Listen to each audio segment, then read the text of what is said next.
Why Right. another curfew? Why lockdown if actually there is normalcy? Yes. We have used a phrase which I would like to take off from there to facilitate a peaceful resolution of the conflict. And that would take me to what I've been saying, what next? The lockdown, we remember, as far as this government is concerned, was intended to send a message to the world of what we have just analyzed. The goal was not to stop schools because we do not need to give an order to stop schools. The schools themselves have stopped. The schools have stopped. That's why they are urging a reopening of the schools. The issue is, why did the schools stop? Why did the schools stop? And so I had asked, what next after this lockdown? We have not, we have achieved our goal by telling the world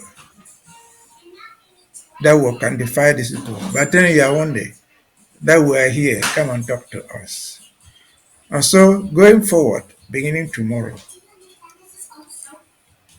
what do we expect Ambazonia people, Ambazonian soldiers, everybody in Ambazonia, and the world at large to know?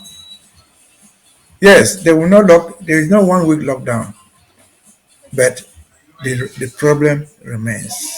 The issue is not resolved. And so the ASAs, who are in Kutinja and anywhere else in Amazonia, should be only be encouraged to work harder to do what happened in Kutinja a few days ago when they blew off that thing. Seeing what happened in Kutinja, seeing what happened in Boya, in Bonekanda, seeing what happened in Manyu by SDO. These are places hundreds of miles apart. From Dop, which is in Kutinja, to Boya is so many hundreds of miles. From Dop to Mamfe is hundreds of miles. From Mamfe to Boya and the reverse is hundreds of miles. And so this is a triangle inside Amazonia.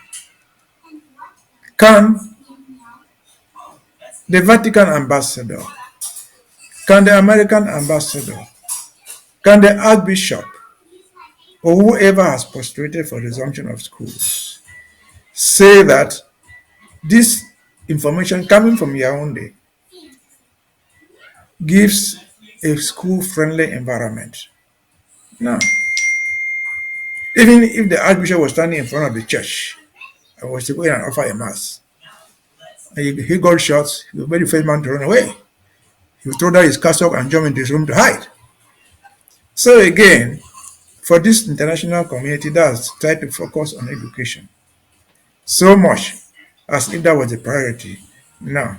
The priority is end this conflict, create a school-friendly environment. Who in Boya will agree with those people who go to Bonokanda to adopt everybody, including school children, and expect that when these children are set free tomorrow or the next day after paying their ransom, you should take their bags and go to school. What did they do to be adopted in the first place? What prevents the same adoption happening on their way to school? So, as I said, what next is we continue to put the pressure and tell our people the same message. We were not reopening schools. The schools want to reopen because we didn't close them. It's left for you. But is this an environment friendly for you? For you to tell your child can go to school? We think no. Why? Because the problem remains, as you put it in your own narrative there, a peaceful resolution of the conflict. The conflict remains. The school resumption is not going to solve the problem. It's not going to end the conflict. Addressing the root causes of the problem will end the conflict. There will be no need for an ammo car to be blown off in Gokutunje.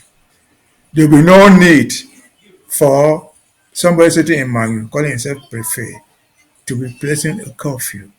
There will be no need for any criminal sitting in Boya pretending that they are catching Amba and sending people to go adopt people from the village of Bunakanda. That will no longer be necessary. And so that was my answer to what comes next. Yaoundé, be aware, the international community were proving us right. And if you agree with us, and we should agree, the whole environment is not education friendly. It's a big risk for anybody to send a child to school. The parents, it's your duty. We have never seen any Amba guy standing at the school gate, preventing your child from going to school.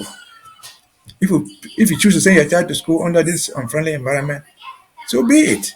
The risk is yours. But again, I said sometime last week, you might have given birth to the child. You are a mother or you are a father. But once the child is on earth, the child becomes part of the world community. The death of that child, everybody will mourn, even passers by. And so the message is clear: address the root causes of this problem, end the conflict, and everything will fall in place, including peaceful resumption of schools. Over to you. Thank you so much, Rice Mbeseha. Well, all Amazonians, what they want is peace, you know. I can remember the time when you categorically stated that there is no beauty in holding the guns, but I mean, peace is all Amazonians deserve and desire. And so I think that your words have actually brought so much calm to tonight's Undaunted, and oh, like to end all of the national news at this point.